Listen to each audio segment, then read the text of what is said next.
Dr. Martin Luther King studied Mahatma Gandhi in India. Mahatma Gandhi was Dr. Martin Luther King's Shiksha Guru.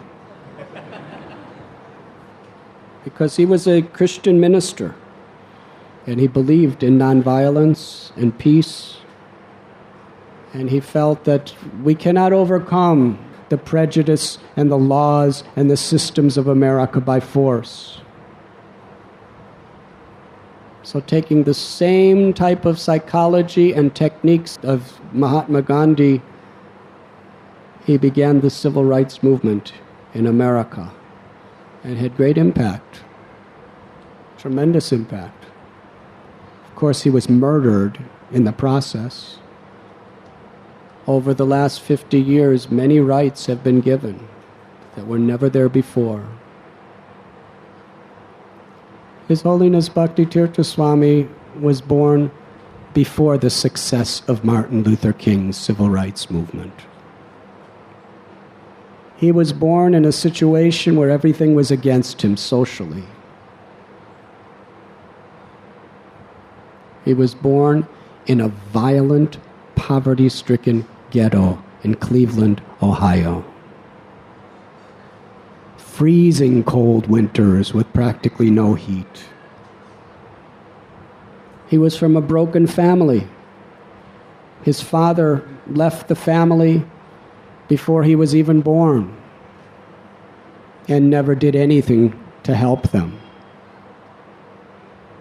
A single widowed mother had to do everything. Maharaj personally told me that he never had more than 2 or 3 sets of clothes at the most. And if a friend would come home whose clothes were more torn than his mother would always give that friend his clothes, even though she couldn't afford to buy him anything more, because she wanted to teach her son the spirit of compassion. That it is more important to think in terms of helping others than our own needs. And she lived by that principle her whole life.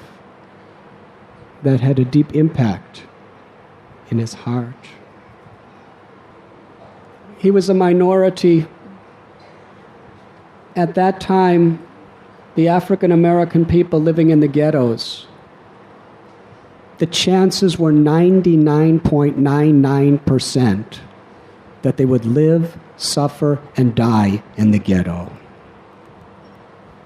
It was a very rare hope against hope that they could ever get out and be successful in any field of life. So he was poverty, broken family, minority, persecuted. But that's not all. When he was a young boy, he had a speech defect called stammering, where he could not speak. Sometimes it would take him, he told me, 3 or 4 minutes to speak one word.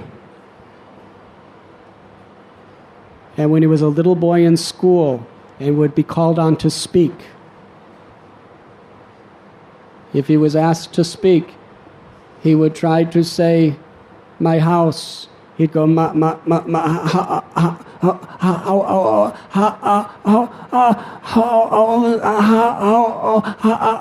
and he'd be in so much anxiety, he would be slapping his hand against the desk and stomping his feet, trying to say the word, and all the classmates would be laughing at him and joking against him. Very difficult. He was ridiculed even by his own people. That had a great trauma for a small boy. But at the same time, whenever he would speak from the Bible, the teachings of Lord Jesus Christ, he would never stammer. He could speak eloquently. And his Bible studies teachers took note of this and were amazed. And soon he became a child evangelist. He was preaching the gospel of Jesus Christ, even on television and radios. And for years he took classes on speech therapy, and little by little, gradually, overcame his defect. It was obvious that he was not born in this world to speak about anything material.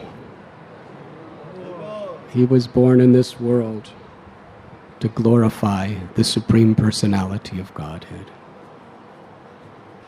I will tell you what he personally said about the neighborhood he lived in.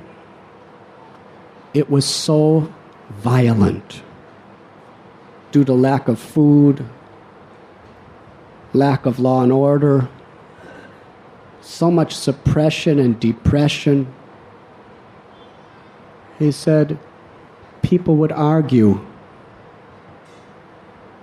with guns. When he was not even a teenager, the only way he could survive and live amongst his peers was he had to carry a loaded gun with him at all times. Because killings and death were an everyday affair. He told me if people would always pick arguments, and if you argued with somebody, it would invariably break out into violence. And if you didn't have a gun, you would probably be shot. If you had a gun, when the argument would meet its peak, you would show your gun, he would show his gun, and then you both realized that one of us are going to die unless we stop arguing. That was life in the ghetto of America. And yet, from his heart of hearts, he was such a humble, compassionate, nonviolent person. But this was the only way to survive.